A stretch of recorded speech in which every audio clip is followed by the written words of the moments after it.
Women get obsessed with a number on the scale. Women get obsessed with a number on the scale, their bathroom scale, and it really does not give you a true idea. I mean, if it's 300 pounds, that's one thing, but you know, if you're a woman between 130 and 175, it's really important to know what your body composition is and not just get focused on a number that you think you have to be at. You know, weight is not just fat, it's a combination of all of you, of fluids and bone and muscle that all go together to make up your body composition. And I'm feeling awkward, so I'm going to do this.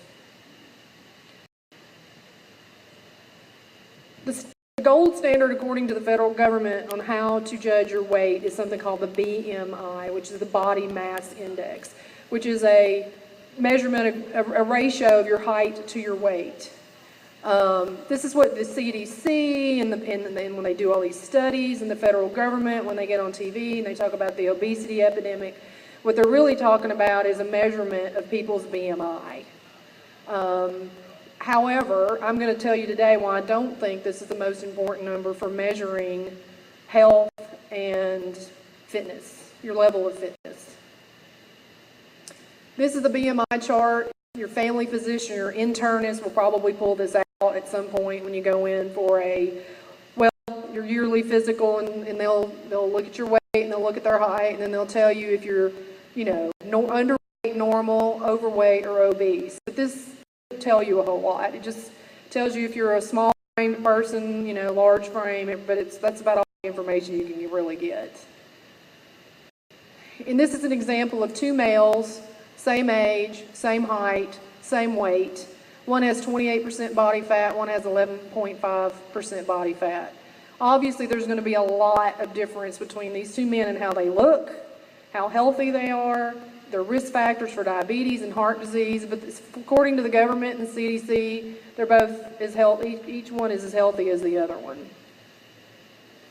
Body composition, once again, this is just a little cartoon to show you. These are those two men on the other slide. And they both have a BMI of 33.9, which on those scales, anything over 30 is considered obese. This guy's obviously not obese. This guy is obese. So body composition is what more, to me, important to measure. It is the relationship of all of you. How much of you is muscle, bone, water, and fat? So the question is, what's a normal body composition? What's a healthy body composition? Why it's important if you're starting on a fitness and wellness program, why you need to know your baseline. Because in women especially, if we're losing weight, how do we know we're not losing muscle? Because women will stop eating. They'll still eat salads and they'll eat soup, and they're not getting enough protein. More than likely they're losing muscle, and they don't even know it because they're only weighing themselves and they're not measuring their body composition. So this is a lady that she starts out and she follows her progression. She's 123 pounds here, 132 pounds, and 137. So she's actually gaining weight. This is a girl who's actually training for one of these fitness competitions. So you'd think if you're training for a fitness competition, you're trying to lose weight. But this person's actually gaining weight, but she looks much more fit in this picture than she does in here, and there's more than 10 pounds difference. So how do you change your body composition? We're going to talk a little bit about diet, exercise, talk about hormones and their role, and then some supplements and vitamin treatments. The big thing, and everybody kind of knows you're going to have to change, either lower the amount of calories you eat or change what you're eating. One thing I will say about dieting, you can't take 4,000 calories of pizza and beer and condense it to 1,200 calories of pizza and beer and expect to change your body composition, truly. I mean, if you're 300 pounds, you're going to lose some weight, but you're really not doing what you need to do as far as maintaining muscle mass and losing fat. The diets that you need to be on, not just for weight loss, but to change your composition, is a lot of protein. I recommend you get protein with every meal. Low carbohydrates and then within the carbohydrates, you need to know the difference between good and bad, because some are good and some are bad. And there's also the same thing for fats. The American Dietetic Association, and the CDC, they all focus on this low fat. We don't even talk about fat, really. We talk more about protein and carbs at my clinic, and we really don't focus on fat at all. But there are some better choices in fat over others, some good and bad fats. We really don't focus just on calories, because people think, oh, well, I can keep even what I'm eating now and just lower it, but you can't. Protein. That's we talk about this at every visit. What are you having for breakfast? Did you just eat a salad and tomato soup for lunch? Where was your protein? And we just harp on that. If you're not a big meat eater, there are some, for the vegetarians, there are some protein powders, protein shakes, protein supplements that you can get. So there's no excuse to not get enough protein. And there's other forms. There's nuts, legumes, protein supplements. But once again, we really harp, especially with my female patients, on getting protein. There's some suggestions you guys should get too much protein, and it might be hard on your kidneys. That's one of the concerns about the Atkins diet, was it was too much protein. There are some standard amounts for women. Your average 130, 150 pound woman, about 78 grams. For your 180 to 220 pound man, obviously more. You know, your average American is not going to get so much protein that they damage their kidneys. And most of my patients have a family primary care physician, and if anything's going to show up, you know, and it's the creatinine and the protein breaks down. But I really think for just your average person who's trying to get leaner, that it's not a big concern. The low carbohydrates, once again, we try to teach our patients the difference between a good and a bad carbohydrate. There's some studies that show you shouldn't eat carbohydrates after lunch, but you really need them during the day to fuel your day. You do need some carbohydrates, but there's some studies that show if you'll get your carb for breakfast and a carb for lunch, and then not have carbs, but once you have to have your protein at dinner, but no carbohydrates at dinner, that's actually going to speed up metabolism and help burn more fat. The glycemic index is how we judge a good from a bad carbohydrate, and really what it depends on is how fast it gets into your system and how it interacts with insulin. Blueberry cobbler is going to effervesce into your bloodstream, and it's going to shoot your insulin levels up. And I have a chart on this in a minute. But glycemic index is a little more medical, a little more doctor term, but more and more people are understanding what this means. And this is good and bad carbs. An apple is sweet. That is sugar. There's fructose sugar in your apple. But that is not the same that's in your pie. You know, it's sweet too. Your body does not metabolize those two sugars the same. So, and there's also some good and bad grains. Grains can be bad for you if they've been refined, like white rice, because they have a higher glycemic index.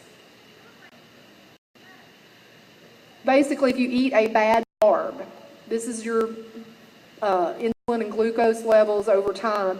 It shoots up because you've just eaten this piece of pie or whatever it was. Your body, the insulin gets secreted because your body has to do something with all this sugar. And then when your insulin, so you metabolize it very fast, and then it's gone. And your insulin levels will crash. Right in here is when you get sleepy, and then you start getting hungry again. And that's when you crave, because your body wants to get that insulin level back up, which is not good, because then you're going to crave another piece of pie, and you get sleepy, and it's just, and it increases oxidation and inflammation in the body. So you want to avoid anything with a high glycemic index, a low glycemic index, a high glycemic index, sorry. This is what happens to your insulin levels when you eat a good carb. It doesn't spike, and it doesn't fall off and crash. And you don't crash and burn and feel like you have to go take a nap. This is just, once again, why these newer studies are showing you shouldn't eat your midnight snack.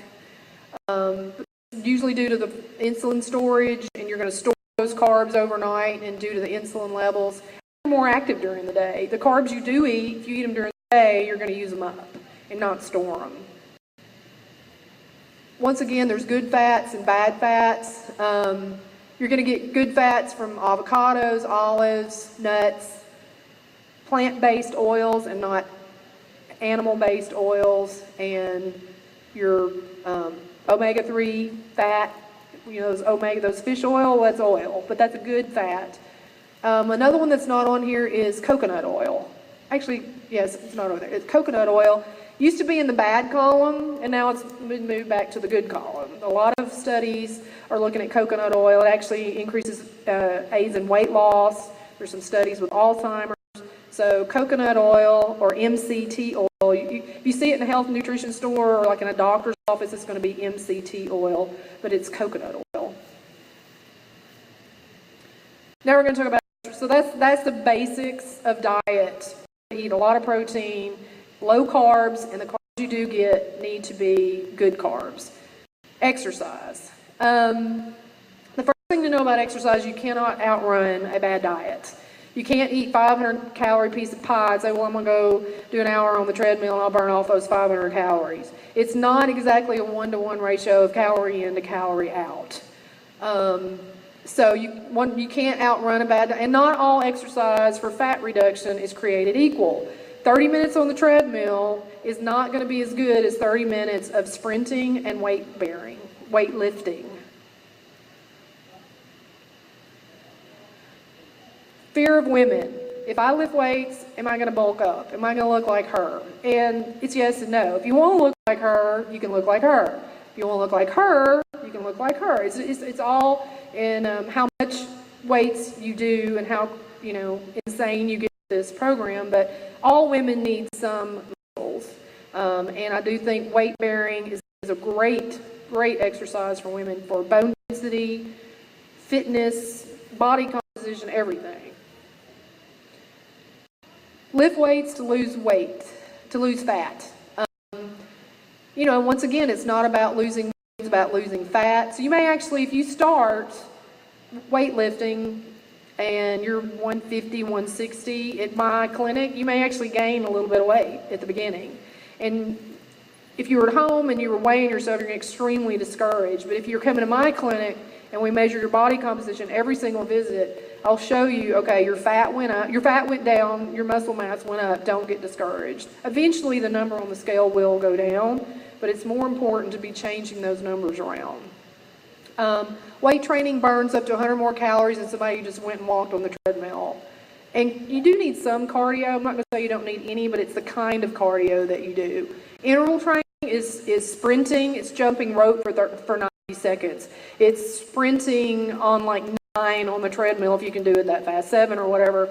But it's not just getting on the treadmill and walking at a moderate pace for 30 minutes. And you see these women year after year, and you know these women, and they may be you, and you're doing the same 30 minutes on the treadmill year after year, and your body's not changing.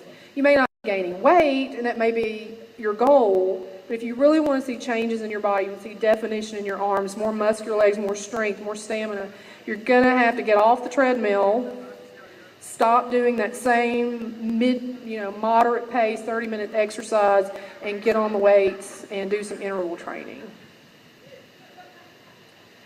Once again, these guys probably both have about 10% body, well, this one may have a little bit less of that, but, marathoners they run at a steady pace for long distances, and sprinters sprint and stop, and this is what it does to your body. So, this is in for some women and men, and some women and men would prefer to look like this guy. High intensity interval training, and this is from studies, all these fitness journals and wellness journals show that this type of cardio is better than low impact, moderate intensity cardio for losing fat. The moderate intensity, low impact is good for maintenance, but it's not really going to change your body. It has more of an anabolic effect, helps build muscle, improves your insulin sensitivity, just all the benefits from this type of exercise. So should we stop running? No. And if I have runners in here, you're, oh my gosh, because runners love their running. They're addicted to their running. So it's not that we should running, but for people who are not fit, who are trying to change their body, I think you should run, but run in a different way. In fact, there's a lot of studies, and no offense to my runners, runners out there, but there's some studies that people who do a lot of marathons and are long distance runners are actually putting extra stress on their heart, and they may have increased risk of sudden cardiac death and some other things that are coming back. Some coming out of some of these studies, they actually have a lower, higher mortality rate from sudden cardiac events. I don't know if y'all saw in the news this week, a former Olympic marathon runner dropped dead in a restaurant. She was pregnant with her second child. They saved the child, but she had a sudden cardiac event, and we don't know, but it might possibly be related to the fact that she's an Olympic marathon runner. You can go. Sometimes you need help. That's my little plug for us. Some of it's as you age. Not all of it is how you run. You may be doing all those things. There may be something else going on. And that's where we get involved. We look at your hormones. We look at some other metabolic indicators and maybe saying why you're storing fat here or why you can't get rid of it. Men, this new thing about men going through andropause, which is male menopause, because men's testosterone levels decline with age as well, and around 40 to 50, men will start to lose muscle mass, they'll have belly fat that they never had, and it's right now there's a lot of studies, a lot of research going on with testosterone and replacement in men and women. There's other hormones that we check your thyroid. Obviously, 99% of the time, your family physician will check your thyroid and they'll tell you your thyroid's normal. What we look is the range. The range might be 2 to 300. If you're 201, your family physician is going to say, oh, your thyroid level is 201. You're in the normal range, but you're feeling tired. You're having hair changes. You're having skin changes. There's no reason you can't take a tiny little bit of thyroid replacement, natural thyroid replacement, not synthroid, which is synthetic thyroid, but natural thyroid, to give your level like 290, 280. So you can give yourself just a little bit of thyroid, get your metabolism up a little bit, not for weight loss, but for energy and all the other positive effects that you can get from thyroid. Cortisol actually goes up as you age. It's another reason you store belly fat. It also goes up with stress. Testosterone's a huge, most people know what this is. There's doing all these big pharmaceutical companies are now doing a lot of direct to consumer, the low T guy on TV. You've seen the salt and pepper guy, and he can't get off the couch, and he's depressed, and he's gaining weight, and they say, oh, use our gel and you can get back into life. So that's a lot more awareness in the last 5 to 10 years in the lay public about testosterone replacement.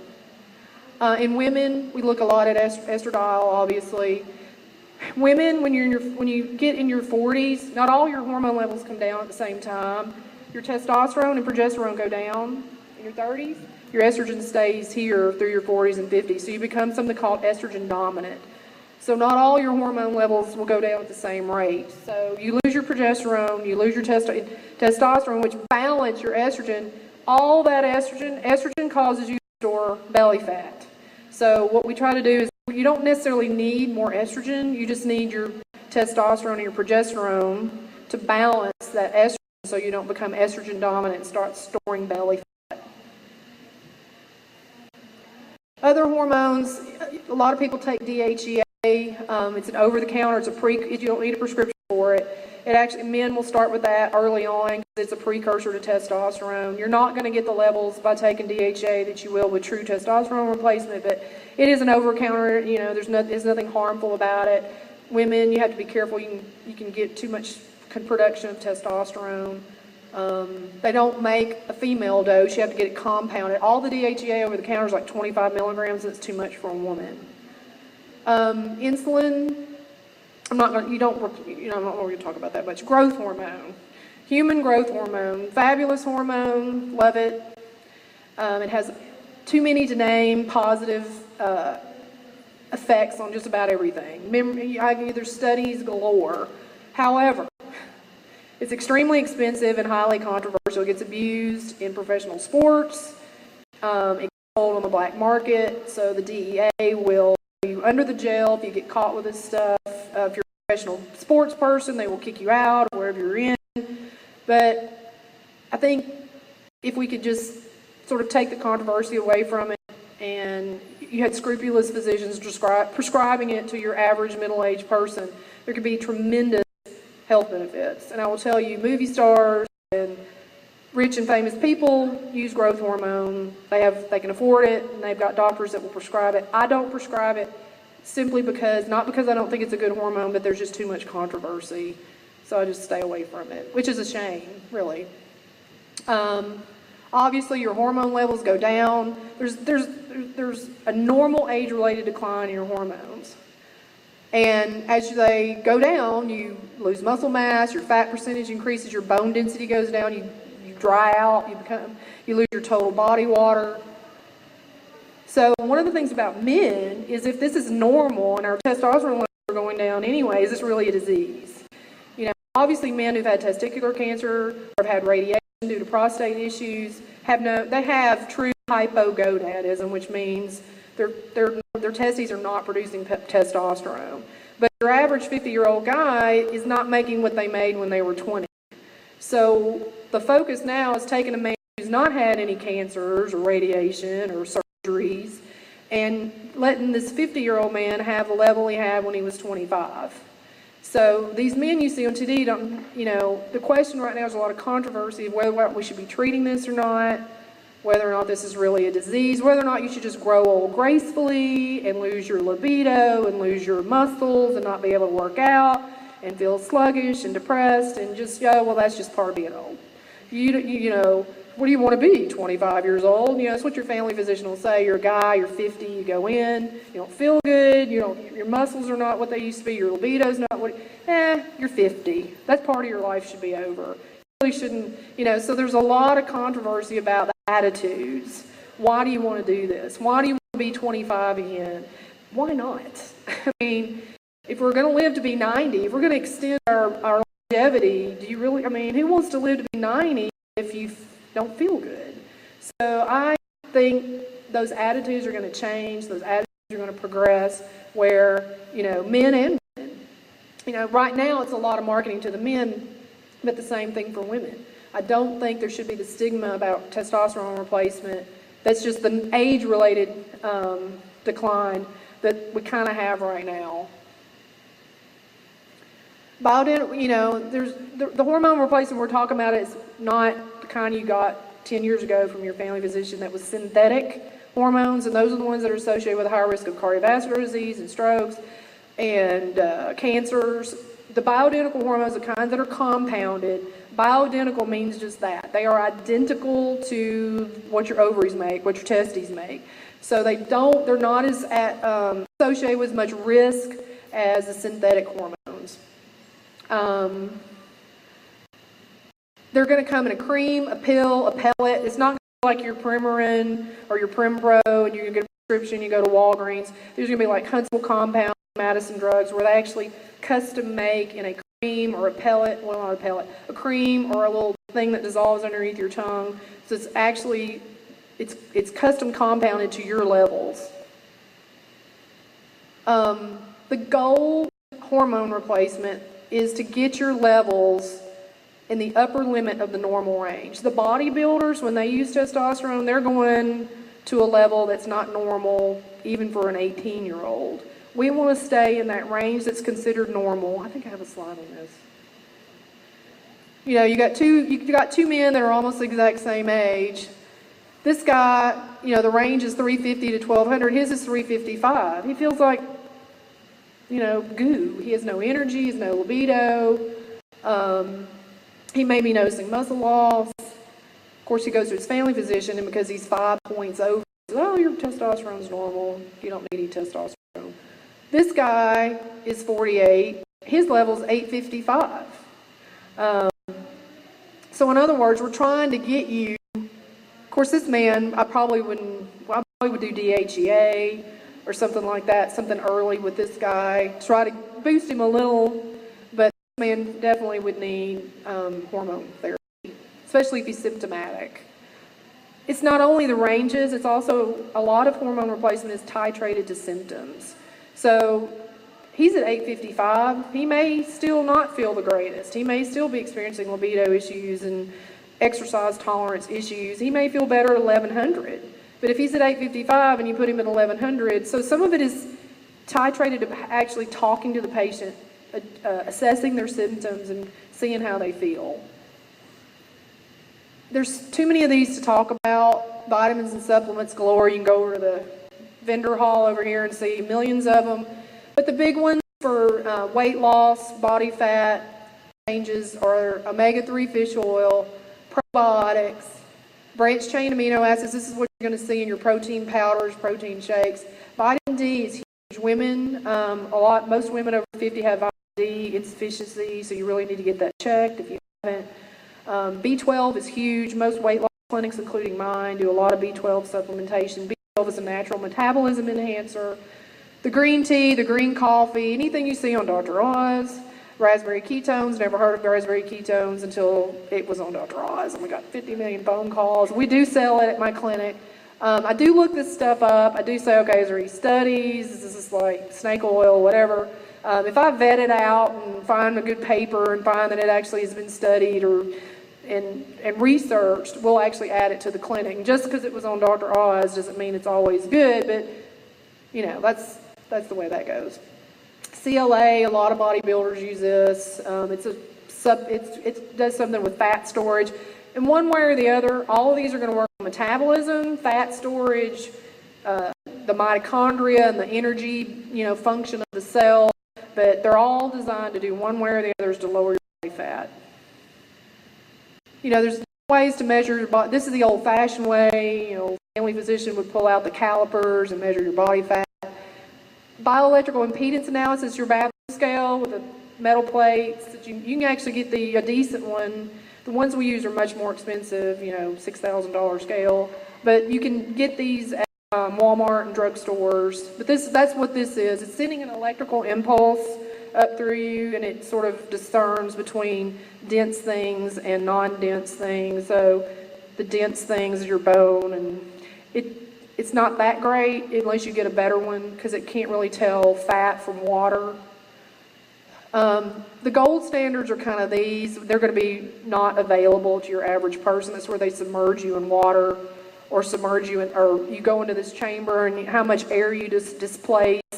They have formulas, and it tells you how much of you is fat. DEXA scan, a lot of women know what this is. It's where they measure your bone density, but you can also use DEXA scan to measure your fat. MRIs and CAT scans. I don't know. I guess for some of these studies, they actually put somebody through a CAT scan and then they do whatever, and they put them back through the CAT scan. But none of these are really going to be available at your average clinic unless you're in some kind of study. We have an in-body 520. Instead of having the plates, you actually have those same metal things on your hands. So it actually does a better job of having that impedance or that flow from toe to head. And we have this in our clinic. We make everybody who starts a weight loss or wellness program get on this. It's for a baseline. Obviously, there's a difference between men and women. Women are fattier at every stage after puberty than men. We need at least 10% body fat just for essential health. I mean, if you get a woman down to 2% body fat, it's almost deadly. If you think about the anorexics, die. So we have to have some body fat to function. And for women, we need at least 10%. Men, they can walk around with 3 or 4% body fat. And it's probably not healthy, but they'll survive it. Athletes, you're going to see these fitness girls and guys in here. Some of the bodybuilders are going to be more in the 6 to 8 to 10%. The fitness girls aren't quite as lean. Your average, I say that, I'm sure it's higher than that.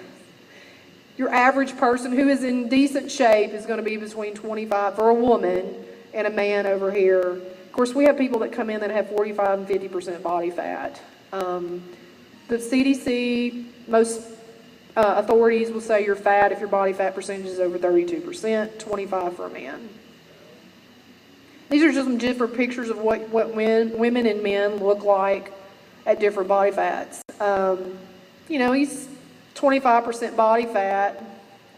He doesn't look too bad. A woman at 25% body fat might be considered frumpy or, a little pudgy. So it's kind of unfair, but it's just the way it is.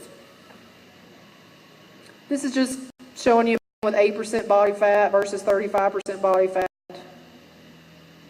And Once again, this is kind of going on what you'd look like, different examples.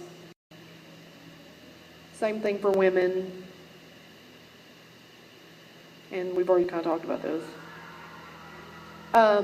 There's obviously health benefits to not just losing weight, but lowering your body fat, decreased risk of heart disease and strokes, cancers, high fat, obesity and high fat content has definitely been linked with breast and ovarian cancer. Obviously, we know you're going to have a lower risk of diabetes, decrease of osteoarthritis. Obviously, the heavier you are, the more strain you're putting on your joints. There's also some things you'd never think about: gout, gallbladder disease, and there's many more. So conclusion, body composition is more than just your weight. You can be, is it more important to be thin or is it more important to be fit? And changes in diet, exercise, and hormones can alter your body composition. There are going to be differences between men and women. Women are not going to be as lean as men. People with lower body fat have a lower risk of disease, disability, and have a better quality of life. And this is my clinic.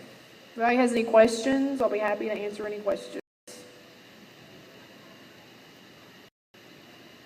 Yay! Okay, thank you. Appreciate it. Okay.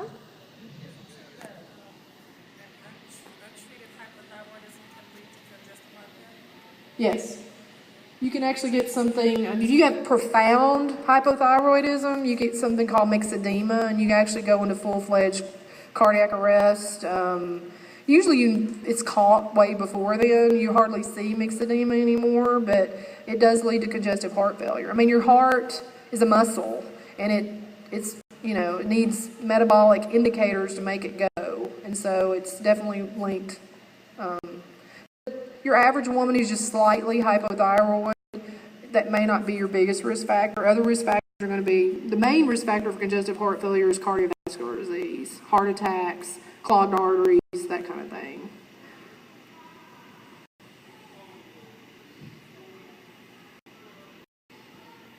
Okay, thank you.